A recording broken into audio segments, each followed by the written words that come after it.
Il est là, Sébastien Vidal, notre spécialiste immobilier. Et pour cette émission de rentrée, évidemment, on parle du logement étudiant.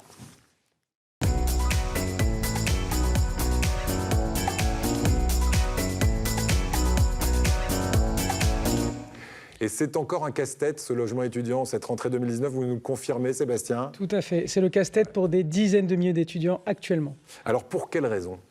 Tout simplement parce que le marché de la location et du logement étudiant est extrêmement tendu. À la rentrée 2018, l'année dernière, il y avait plus d'1,6 million étudiants.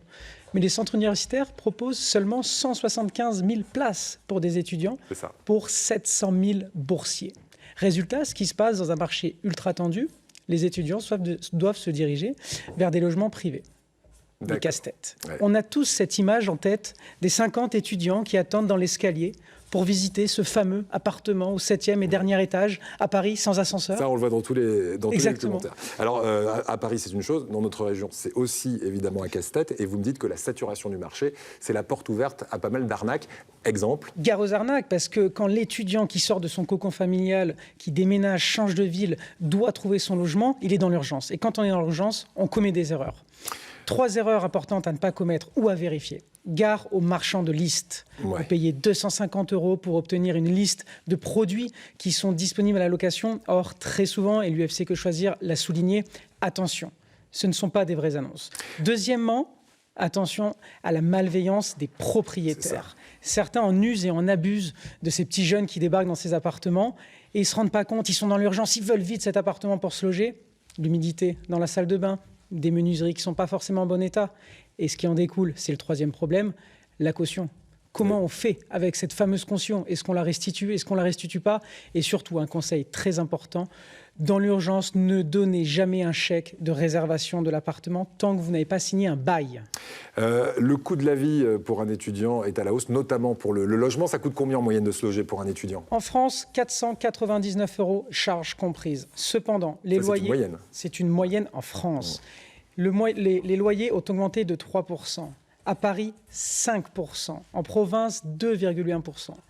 Et à Bordeaux, 11% d'augmentation. Bordeaux, depuis qu'ils sont reliés avec le TGV à Paris, on dirait que la vie est à Bordeaux et ça explose dans tous les sens. Si vous deviez nous donner 4 conseils pour se loger au meilleur prix, ce serait lesquels? Lorsque vous allez emménager dans une nouvelle ville pour votre université, regardez bien le prix des arrondissements. Dans certains arrondissements, le tarif du loyer est multiplié par 3. Menez l'enquête.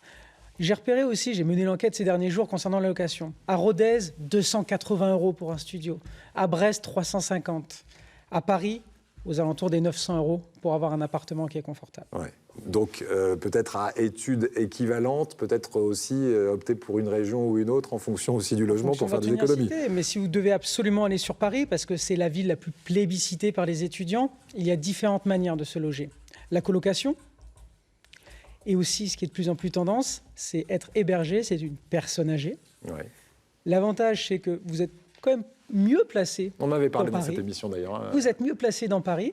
Bon, il faut un peu mouiller le maillot, il faut s'occuper de cette personne, mais vous bénéficiez en règle générale d'un appartement confortable pour un budget aux alentours des 200-300 €. Voilà, et parfois ça peut être même de l'échange dans certains cas.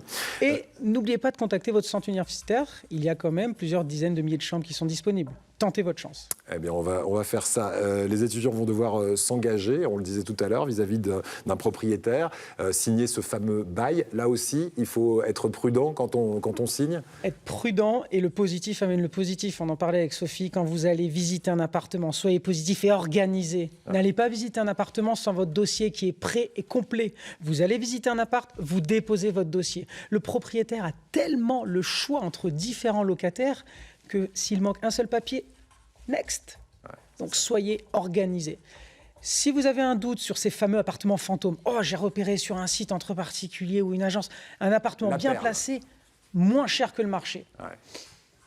J'ai un doute.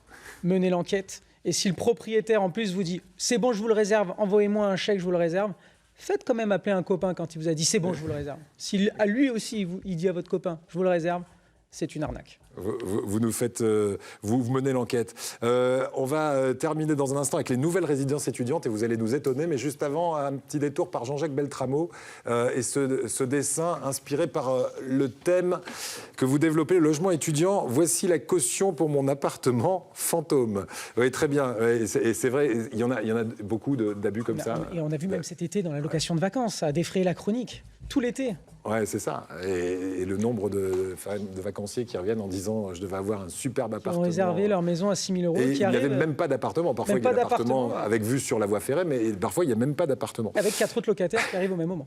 On va terminer avec les nouvelles tendances de logement étudiant. Parce que là aussi, les promoteurs s'y mettent parce qu'effectivement, il y a un déficit de logement étudiant. C'est pour ça aussi que les prix grimpent. Il y a une pénurie de logements, effectivement. Il y a de moins en moins d'endroits où on peut construire. Et c'est marrant parce que ce projet un peu fou qui doit sortir de terre ou de la mer, on pourrait dire, en 2021, c'est à Bordeaux, là où le prix du mètre carré a explosé, où là les locations augmentent de 11%. Des promoteurs un peu fous, mais je trouve ça l'idée complètement dingue et géniale, si j'étais étudiant. Ouais. Ils sont en train d'aménager une péniche avec 50 logements pour 50 étudiants avec salle de bain privative. Reste à savoir comment toute la péniche va être managée en mettant 50 étudiants à l'intérieur. Eh oui, ça peut être très rapidement une boîte de nuit. Voilà, il ne faut pas que la péniche se transforme en galère, effectivement. Exactement. Mais ça risque d'être un peu festif, effectivement. Merci beaucoup pour tous ces conseils. Je rappelle que vous êtes le fondateur d'un site internet qui s'appelle imoneo.com et qu'on peut retrouver aussi pas mal d'infos sur ce site en matière de logement.